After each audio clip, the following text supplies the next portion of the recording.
Tupac is such an offending struggle. Tupac knew the people, and so as his creativity evolved, he was able to articulate those feelings. I think that writing and freely expressing your thoughts, your dreams, they absolutely are natural cleansers. She made him write poetry, and that really helped to sharpen his rap chops. You read his poems, then you kind of get him. I want young people to read his poems because I want them to see, number one, what constitutes a poem, so that they value their own work.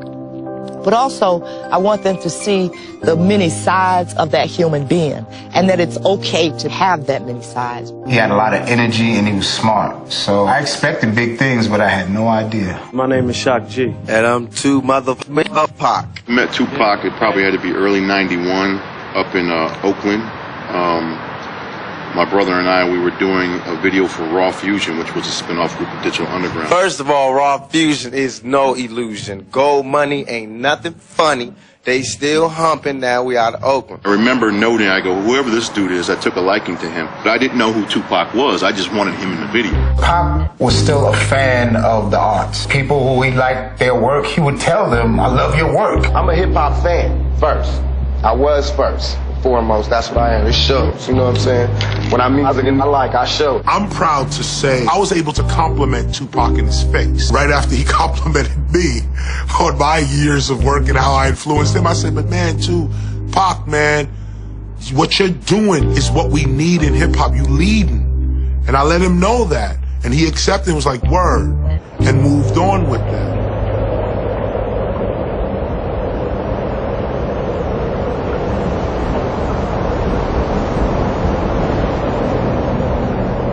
When Tupac was alive, not one single solitary person ever told me that my baby, who I knew was political. They told me he wasn't. Mainstream America condemns most people that are not in lockstep with their agenda. Tupac in particular was an image that they wanted to remake. Has your record company tripped with you? Tripped? Goddamn. My record company tripped, fell down, bounced, did triple somersaults, got up, fell 2 more times, got up, tripped, fell, rolled over in the gutter, and tripped 6 more times. Hell yeah, they tripped. There was an effort on the part of the music industry to make pop into gangster rap, and pop wasn't happening. All my is positive because it tells sisters to swing back and it tells niggas to swing back. Tupac represented the element of the community, the black male who was most maligned by most people. He represented a view, an opinion, and the struggle that that element of our community went through. We felt like we were left behind. Everybody's in jail now or passed away. There's nobody to help us fight. And this time and period in life, we had to pick a way to reach the people. When hardcore hip-hop came, it was all right for a nigga to say, fuck y'all, you know, we gonna do what the fuck we want. It was cool for a nigga to do that. Other than that, it was never heard of.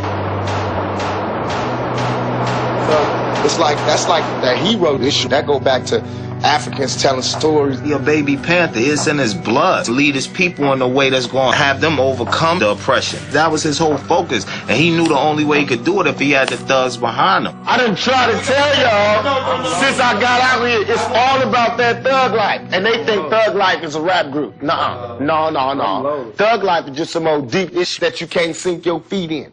From the jump, you know, my father wasn't really feeling the whole Thug Life movement. I'm sure that the Alarm Pop records and the Lewisburg telephone records will indicate that we fought like hell about different things. Tula would call Colette, and he'd get on the phone with Pac, and they'd start talking and yelling and yelling and yelling, and next thing Pac's throwing glasses and throwing plates in the house.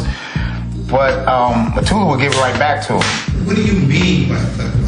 Tula thought that it was a little self-destructive without any meat behind it. We were doing the Code of the Thug. We wanted to define Thug Code and deal with the issues of the horizontal aggression in the street. If you read the Code of the Thug Life, it talks about respect your women, respect yourself. My father is intellectual, and what we were coming at was from the street. We had to explain to him it was a different day and time, and the people were in a different space, and we had to reach them in a different way. And I think, quiet as it's kept, he's done a lot to change what thug means. Don't get it twisted, nigga, Thug Life. When you deal with change and you try to around change. It makes you a revolutionary. The vice president talked about me, a young nigga from the hood. He know me. He want my shit up off the shelf. You know why? Because my shit is different than the next man. Because my shit talk about swinging back. They know the difference between mine and the next man. So that's why they came after me. But bust this up. Thug life is my revenge on all that. That's all I'm going to say. Tupac was changed when his first video was on MTV. As his video was showing on the television, he was being beaten to a fare-thee-well on the streets of Oakland by the police, jaywalking, coming across the street from the bank. He thought he was the embodiment of the American dream. We would have conversations about suicide. And those conversations was frustration. It's the side of me that's all scarred up, that's mad, that's like, okay, I don't care how much money y'all give me, I'm still pissed off. And then there's the side of me that's like, you know, I'm so happy for all the change in my life that now I want to do something for other people. It's hope and despair, they both fight. He had a volume of things that he wanted to get done. I want to start so many programs. We got one called A Place Called Home, and that's just give at-risk youth in South Central, somewhere for kids to call home. Then I want to do a youth program where we have like athletic leagues that the celebrities sponsor and coach, and like getting the, you know, physical fitness back into the community, team sports back into the community, and the will to win and ambition and excellence get back into the streets. And he was so disappointed at people's lack of spirit and love. One side truly thinks that the world doesn't give a fuck, and one side is just so blind to the world not giving a fuck that it just does all of this good shit. He became convinced that he had so much to offer, and that's what we told him. And that the frustration was nothing compared to what we had been going through, and that it was just his turn. Okay, no, I gotta go. Let's do it now. I'll show you all both. One time, Pac was getting ready to read for a film. It was a football movie, and everybody knows Pac wasn't really the big sports guy. But for 2-3 days, he walked around with a headband on, football around the house. We went and bought jerseys. He got football jerseys. I mean, he really tried to be in character. He tried to take it seriously. I used to kid him and say, "You're really a movie star." Like, he used to flip out. Tupac was a natural actor, even if he had never done a movie. Pac's not a rapper turned actor either. He was always walking around doing impressions. He used to keep us in stitches doing Tony Montana all day. Say hello to my little freak. I got some this work out for y'all. I remember we set the first shot up, we set the camera down looking at Tupac, and I looked through the eyepiece, and it was the first time I was like, whoa.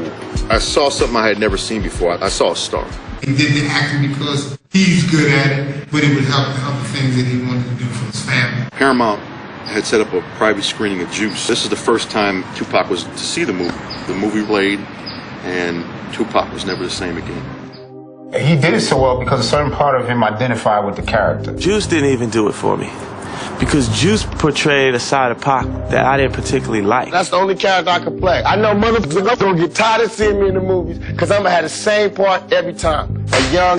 There's something about the silver screen, seeing yourself up there sometimes, that people are never the same again, especially when they're playing the role he played. Because he identified with the character, he did it well. And because he did it well, he got a lot of props, he got a lot of love, he got a lot of opportunities. In the adolescent mind, there was something about that whole experience that stayed with him in order to propel him forward. He wasn't Bishop, but he did have a short temper, a short fuse, and he would blow situations what I felt out of proportion and out of control sometimes. I was supposed to be a menace to society. They got the deal because of your boy and thought I was going to choose a career before I choose my principles. That's going to make me different than all these niggas that's taking part. There's Tupac's side of the story, and then there's my side of the story, and somewhere in the middle there's the truth. New Line Cinema said, we'll make menace to society, but the caveat is you got to hire a platinum artist or we're not going to make your movie.